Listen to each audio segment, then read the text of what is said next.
Fortnite is such a big game, so you'd think that at this point in time, Epic Games would have a similar amount of power in the courtroom to companies like Activision, but when it comes to legality, things are a little bit more complicated than that. You can't just open up a loot llama and instantly be ready to build the Great Wall of China, okay? Not everybody's handing out free loot llamas like Fortnite is, okay?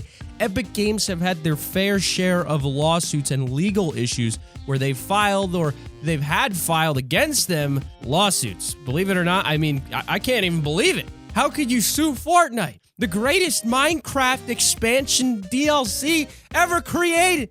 Notch will not be happy about this one. Welcome back to Top 5 Gaming, everyone, where today we'll be breaking down our list of the top 5 Fortnite lawsuits. And if you don't like and subscribe to the channel, we'll sue you. Not really, but like and subscribe anyway to help us reach 1 million subscribers, or that other thing I said. Also, subscribe to our MySpace page if MySpace still exists. You still there, Tom? Guys? Hey, guys. Is anyone here? Guys, it's Tom. Remember me? I'm the MySpace guy. I just added in a new feature. I call it DMs. Guys? Number 5, Epic Games versus Caleb Skyorbit Rogers. At this point in time, it's probably likely that everyone knows the story of how Epic Games sued a 14-year-old kid called Caleb Rogers, but the story is so crazy that we felt like we probably had to tell it again in this list of Fortnite lawsuits. Back in October, it was discovered that Epic Games had filed lawsuits against 2 different people for making and using software that allowed people to cheat in Fortnite Battle Royale, and it turned out that one of them was a minor. It was in late October that Epic Games filed the suits, first aimed at the 2 different groups who actually created, developed, and wrote the cheating software for Fortnite Battle Royale. But in a pretty unexpected twist, Epic Games went even further than that and filed lawsuits against 2 of the actual cheaters, and one of them was the 14-year-old Caleb Rogers, or Skyorbit as he's known online. In a pretty weird twist, Caleb actually created a YouTube video to lash out at Epic Games, claiming that their treatment of him was unfair. In the video, Caleb straight up admits that he was breaking Fortnite's rules by cheating, but he actually blames Epic Games for holding him accountable for his actions. He claims that he cheats in the game for fun, and he shouldn't be the one getting sued because you can get cheats for free everywhere. But Epic Games shot back at the kid and said he was getting sued not for the cheating itself, but instead of publishing what was basically a guide on how to cheat on his YouTube channel. Epic Games took that video down with a DMCA takedown notice, but Caleb Rogers decided it would be a fun idea to contest it, which put Epic into a sticky situation of having to sue to protect its own rights. Like, it was literally the law for Epic to sue him. You'd be forgiven for thinking that this is where the crazy story of Epic suing a teen would end, but nope, it gets even stranger. After Caleb Rogers' mom actually got involved and sent Epic Games a letter. His mom said that Epic Games was trying to sue a child over preparing derivative works based on a copyrighted work, and are also claiming that he modified the game to use a cheat and live streamed it. She admits that this would come under the Copyright Act if he had been the one to modify the game, but Caleb's mother claims Epic Games had failed to legally bind underage users to the game's EULA agreement, and so, since she herself did not issue parental consent, her son was not bound to the EULA and the entire case would be thrown out. So far, the court case is still somehow ongoing. Yep, it has not ended. Who will win? Who would you want to win? Do you guys know about Fortnite fucking suing some like 14-year-old or something? I think he's 14. I don't know. That's what's up. I don't care how fucking old you are. If you're fucking coding cheats, working for a cheat website, I don't care if you're 13, 12, 11, 10, 9, 8, 7, 6, 5, 4, 3, 2, 1. You take that, like, you're gonna have to take that shit. I don't care. 14 or not, dude. Fucking sue his ass. Number 4.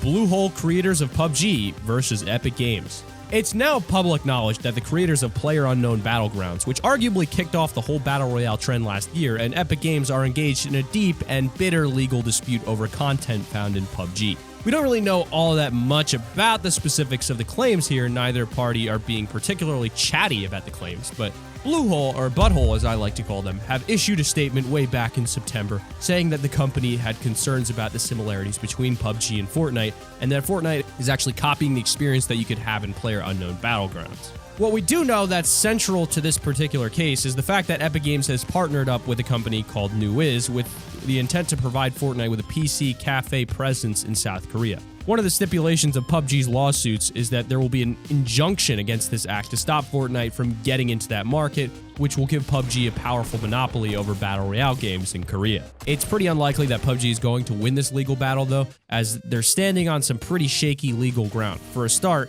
it's not like Brendan Green, the guy behind the PlayerUnknown name, invented the Battle Royale genre. He took the idea from the Japanese book Battle Royale by Koshin Takami, though I have a sneaking suspicion that he was also a pretty big fan of Minecraft's Hunger Games servers too. You can't copyright an idea, much less an idea that you didn't have in the first place, so it's not likely that PUBG Corp are going to win this legal fight. Not only that, but PUBG recently released the Sandhawk Event Pass, which is literally just the Fortnite Battle Pass. I mean, come on, if you're gonna sue the guys, at least try and be a little bit obvious. And we're not even gonna talk about how PUBG uses Unreal Engine. Guess who made Unreal Engine? Epic Games.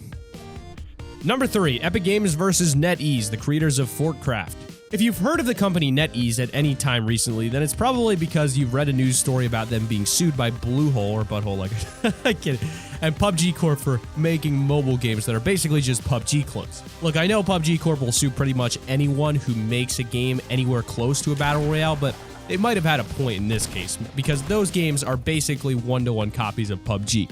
So probably a little bit scared of the wrath of PUBG and their kind of hyperactive lawyers, NetEase turned their visions from PUBG to other huge Battle Royale games on the market, Fortnite Battle Royale. Before the guys at Epic Games were able to release Fortnite on mobile, NetEase published a beta of their own game onto all mobile devices, Fortcraft. Yeah, if the totally original name didn't tip you off, Fortcraft is essentially a direct ripoff of Fortnite Battle Royale. Fortcraft, much like Fortnite Battle Royale, is a last-man-standing Battle Royale game with a focus on mining resources and then using them to build and outplay your opponents.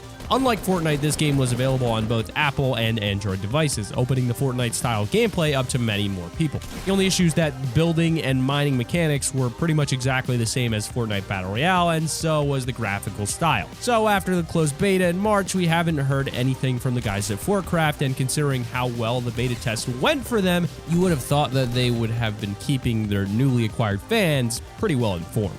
Is this the sign of interference from Epic Games in the form of a lawsuit? Well, it's pretty likely.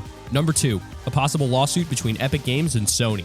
One of the things that makes Fortnite Battle Royale such a unique and fun game is the fact that you can play with pretty much anyone you want. Mobile players can play with PC players can play with Xbox players, Switch players can play with PC players, Xbox players can play with Switch players. In fact, PC and mobile players can even play with Sony PS4 players. However, those very same Sony PS4 players are not able to play with either Switch or Xbox players, and over the past months, that's been causing a lot of tension between developers, hardware producers, and players alike.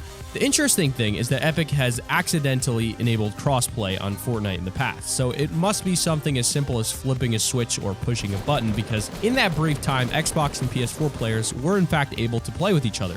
After it was discovered, and after Sony had some stern words with Epic, the functionality was disabled. These days, though, there's something much more nefarious going on, and that's Sony's account lockout. This lockout business seems like a lawsuit waiting to happen, because nowhere are you warned that when you link your account to your PS4, you'll automatically be stopped from linking it to other consoles, but if you try, you just get a message telling you that it's impossible and that Epic has no control over it. This means that any account that has been connected to a PS4 cannot be connected to a Switch or an Xbox, meaning that there are players forever tied to that console with all of their data, V-Bucks, skins, and all stuck to it. Epic and Sony are probably talking about this behind the scenes, but the fact that there are no warnings here could end up with Epic and Sony in some pretty hot legal water. Number 1, an intricate tapestry.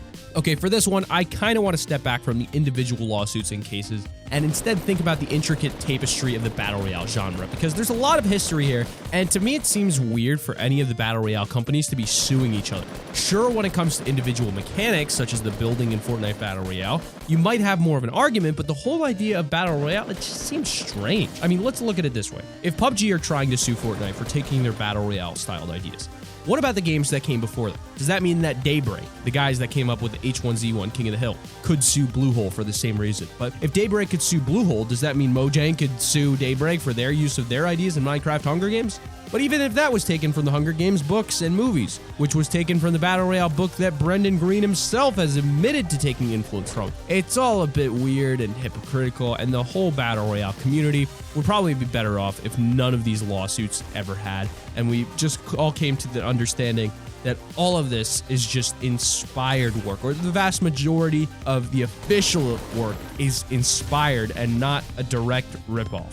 But that has been our list of the top 5 Fortnite lawsuits. You like the video? Like the video. Subscribe to the channel if you're new, and keep it here on Top 5 Gaming.